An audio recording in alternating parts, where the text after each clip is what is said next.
Hi Spicewood kiddos, it's Miss Rayborn here. Today we are going to read one of my favorite books. It's a little bit silly and it's going to give us some inspiration for our art project today. And the book we're going to read is called The Story of Frog Belly Ratbone. And it was written by Timothy Basil Eyring and it was published by Candlewick Books. So here we go. The Story of Frog Belly Ratbone. It says, in a dull, gray, endless place called Cement Land, there lived a very special boy. This boy had a singular wish. He wished to find a treasure. So look, there he is. Cement Land is very sort of sad looking, right? It's sort of dark and dull. Looks very dirty to me. There's nothing very colorful except for him and his t-shirt. Each day, the boy searched through the heaping piles of junk that collected all around Cement Land. He found greasy toaster ovens, broken TVs, and wet, smelly socks. Ew. But no treasure. The only thing in these junk piles is junk, cried the boy. He was angry enough to give up when all of a sudden, he spied something unexpected. Oh goodness, look at that wet, smelly socks, gross. So he got really frustrated and then look, he saw something interesting. It was a strange and wonderful box. Attached to the box was a wrinkled note which said, "Put my wondrous riches into the earth and enjoy." The boy pried open the lock and the twisty piece of wire and he lifted the lid. Oh, so he used a little wire to unlock the box. Look, that's pretty special, how mysterious that it had a little note attached to it. And there he is, he's looking inside. The box was bursting with dazzling colors. "I found a treasure," shouted the boy. And he took one of the beautiful packages and he tore it open. Look, the box was full of little packages, really colorful little packages. And he opened one up. So let's see. But inside the package, there were no bright colors at all, just hundreds of tiny gray specks. Where were all of the wondrous riches? Oh, so he's thinking to himself, what is this? This isn't a treasure. It's just a little speck. The boy wasn't sure, but he carefully prepared some earth and he sprinkled a few specks and then he waited 2 or 3 minutes. Nothing happened. Oh man. So look, he dug a hole in the ground, he sprinkled in, and now he's watching it. And he only waited a couple of minutes and nothing happened. It says deeply dejected. That means he's very sad. He thinks it did not work. The boy went home. He did not realize that the unguarded treasures were now in terrible danger. Oh no. So he just left them there, unguarded. The next day, the boy returned to a horrifying sight. The specks had been dug up. "Thieves!" he screeched, and in a flash, he had a plan. So somebody came and took all of his specks. He ran to the nearest junk pile. Let's see. There he gathered those wet, smelly socks, and he found moldy pillow stuffing and scraggly wires. He patched and he buttoned and he sewed and he zipped, and soon a creature began to take shape. It had crooked, bony arms and a giant-sized belly. Oh my goodness, look.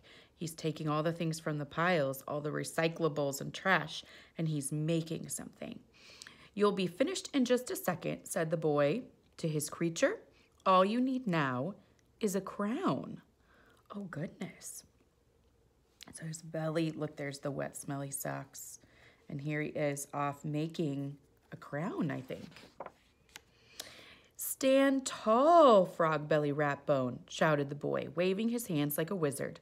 "I dub thee king of the treasures. Frog Belly Ratbone, 1, 2, 3. You are the monster who will protect the specks." So look, there he is, and he's bringing his creature to life. So there's Frog Belly. It's a good name. He's green like a frog. He does have a very big belly. I'm glad that he has some suspenders to hold up his pants. And he has yucky wet sticky socks. But look at his amazing crown that the boy made for him. So he created this amazing creature. He's almost kind of like a monster, except he looks very friendly to me. Monsters can be friendly too. Let's see what happens next. "Monster," said Frog Belly Ratbone, "my dear boy, you have made me far too good looking to be a monster." Oh, so he said, "I can't be a monster." And by the way, he continued, "my socks are very moist and my underwear is rather prickly." Oh no, it's poking him. "Sorry about your underwear," said the boy, "but I need a monster to scare away the thieves from the specks. I mean, the treasures." Frog Belly wanted to see the treasures, and the boy handed him a package and let him read the note. So look, now he has a partner to help him. He's created a partner to help protect them. So he shared the note, and then it looks like they're making a plan. "Frog Belly sprang into the air. My dear boy, you have found some wondrous riches. We must put them in the earth, just as the note says."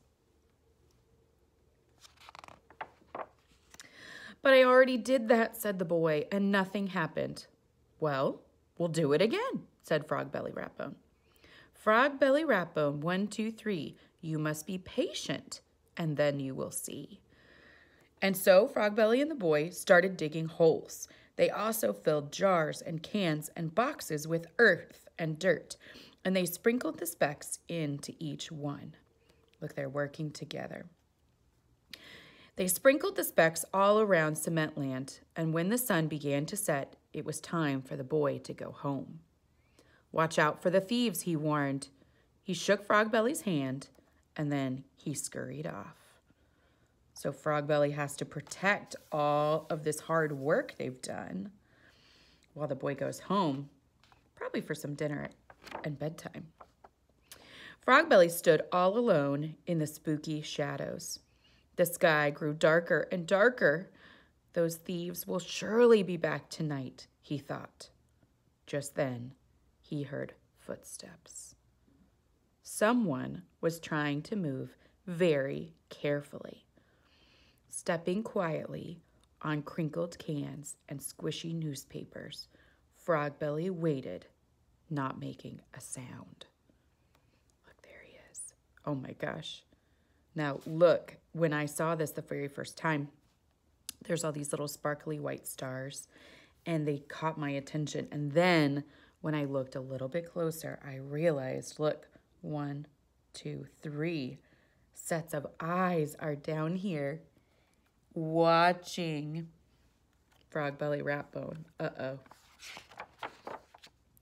At that very moment, sneaking through the piles of junk were the 3 thieves. A rat, a rabbit, and a fruit fly. They were licking their chops and adjusting their masks when an eerie voice floated through them in the darkness. Oh my goodness, eerie means kind of scary.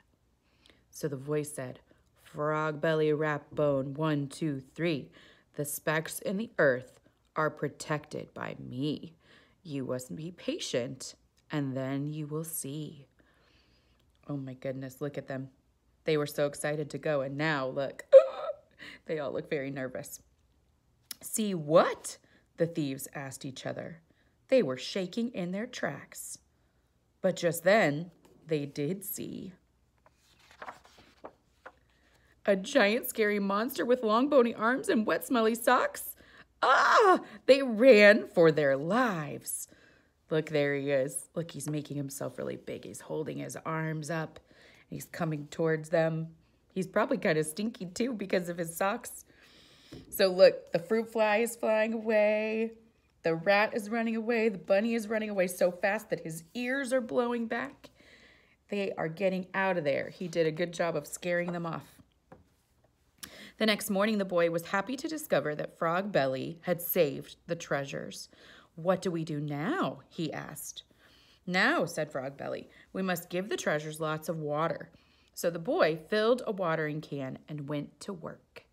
I'm starting to get an idea of what these treasures might be. We buried them in the ground, in the earth, and now we're giving them water, and we have to wait a long time. We have to be patient for them to show their riches. I have an idea of what it might be. I think you might have one by now, too. A few days later, the boy noticed something quite peculiar. The boxes were twittering. The jars and cans trembled. That means they were shaking. "Look, Frogbelly," he said. Slowly and very shyly, the treasure was beginning to reveal itself. "The wondrous riches are here at last," Frogbelly exclaimed. Frogbelly and the boy cheered. They're so excited. Look what's happening. Something is starting to sprout and grow. It's green. From inside the junk pile, the thieves were listening. They felt terrible about having tried to steal such wonderful treasures. The rabbit jumped out from the hiding place and landed right in Frogbelly's arms. "We will never steal again," cried the rabbit, "and will return all the specks that we took," said the fruit fly. "Please let us help you take care of the treasures," said the rat. So Frogbelly and the boy forgave the thieves, and now they were all part of the team. So once they discovered how wonderful it was, they wanted to be involved.